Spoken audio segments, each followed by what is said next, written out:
Menjadi orang baik harus istilah dalam agama disebut ibda' binafsik.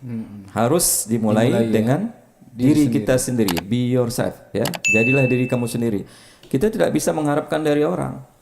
Jadi ada ikhtiar juga. Tidak juga hanya menunggu takdir dari Allah. Jadi harus ada usaha, doa.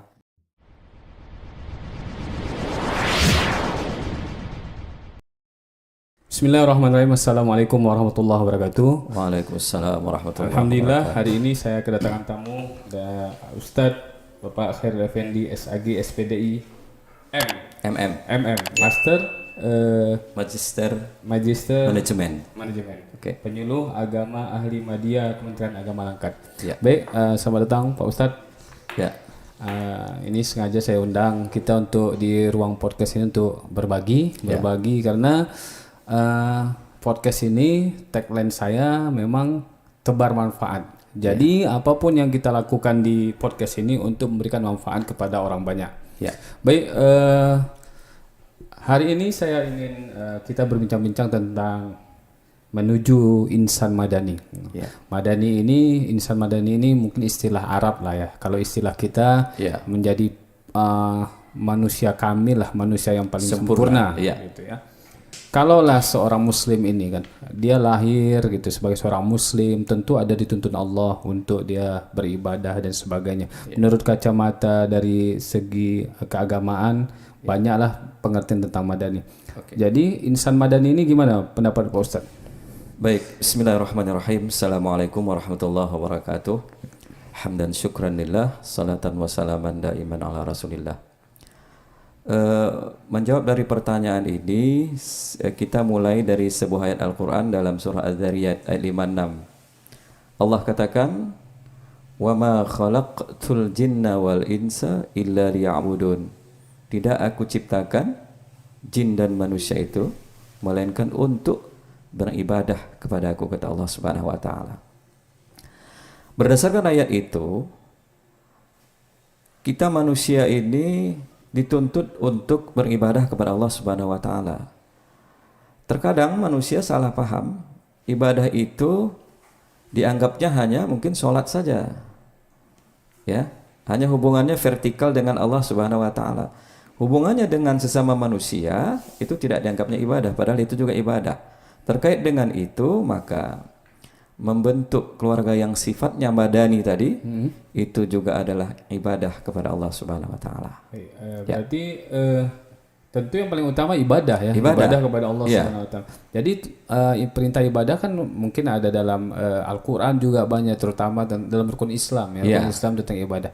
Jadi seorang muslim ini memang kalau dia menjadi insan yang madani, dia beribadahnya harus full gitu kan. Harus memang betul-betul serius dalam beribadah dan tentu mempunyai ilmu. Nah, kalau mereka yang tidak punya ilmu ketika dia ikut beribadah-ibadah aja, apa bisa menuju sebagai insan yang madani?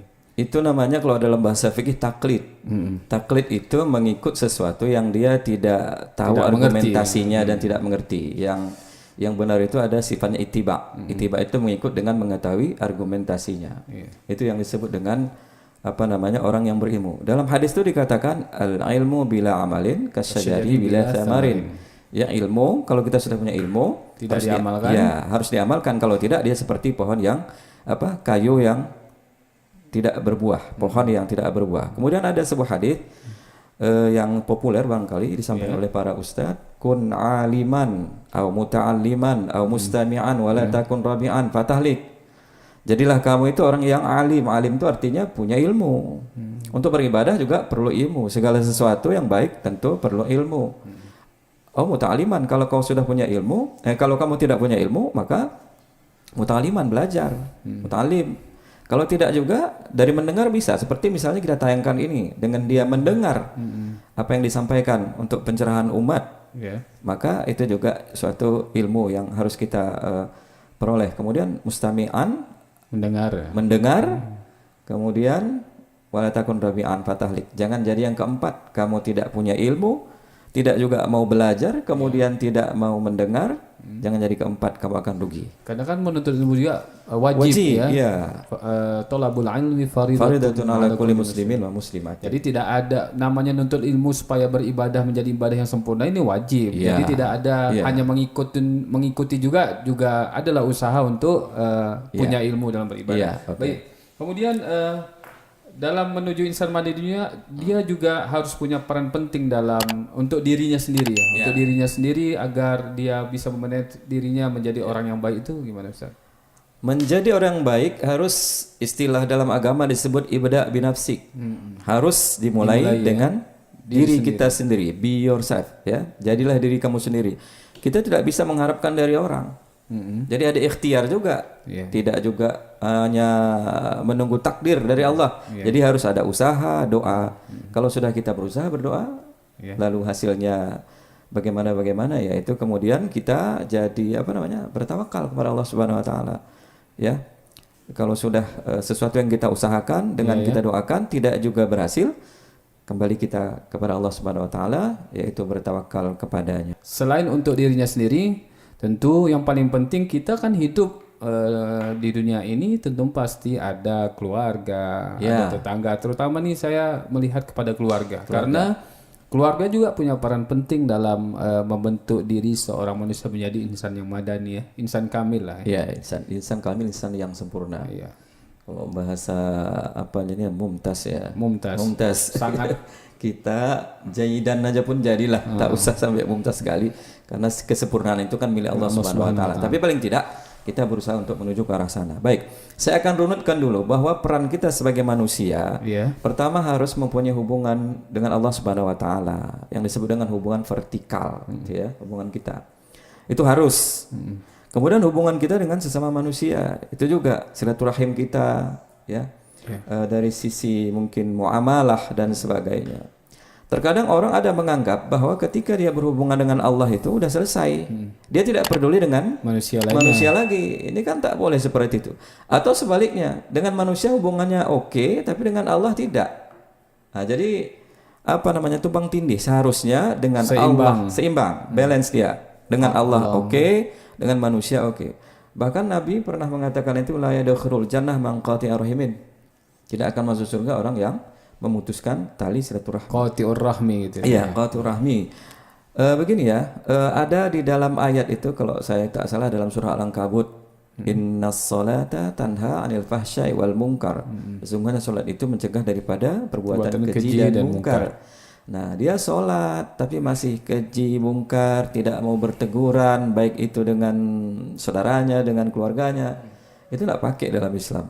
Jadi dalam Islam itu tadi betul yang kita sampaikan adalah harus dia seimbang antara hubungan kita dengan Allah maupun dengan sesama manusia. Tentu ya dalam keluarga ya. Ini saya dalam keluarga, dia misalnya kepala keluarga punya peran penting untuk menjaga keluarganya. Dan sebagai anak juga punya peran penting untuk menjaga keluarganya juga. Kan ini masing-masing punya peran penting dalam menuju keluarga yang sakinah ataupun keluarga yang baik gitu ya.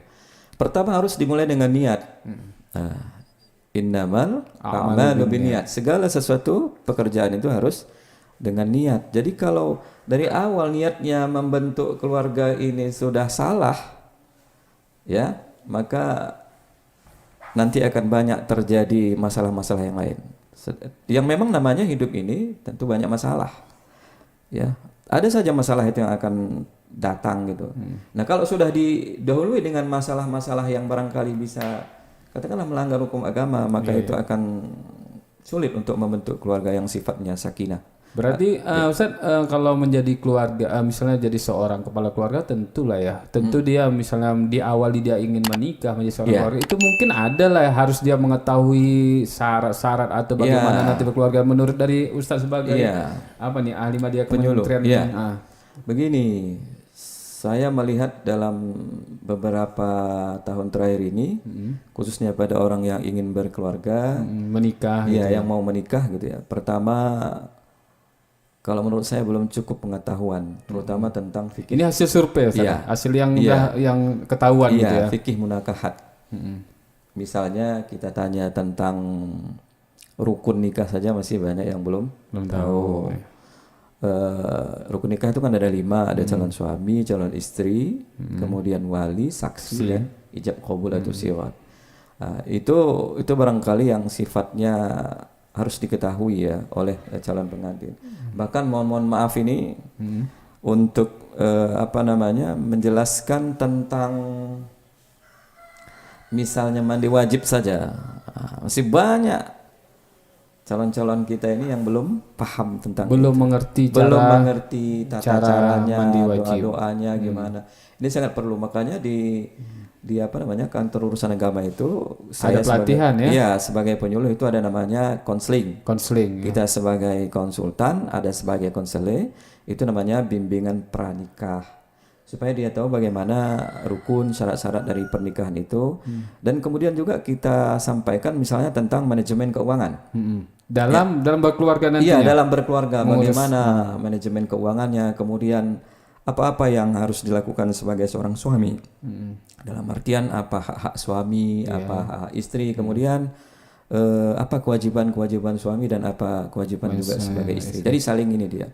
Yang selalu kita tekankan adalah bahwa saling pengertian, ya, bahwa di balik kelebihan dan seorang pasangan itu pasti ada kekurangannya.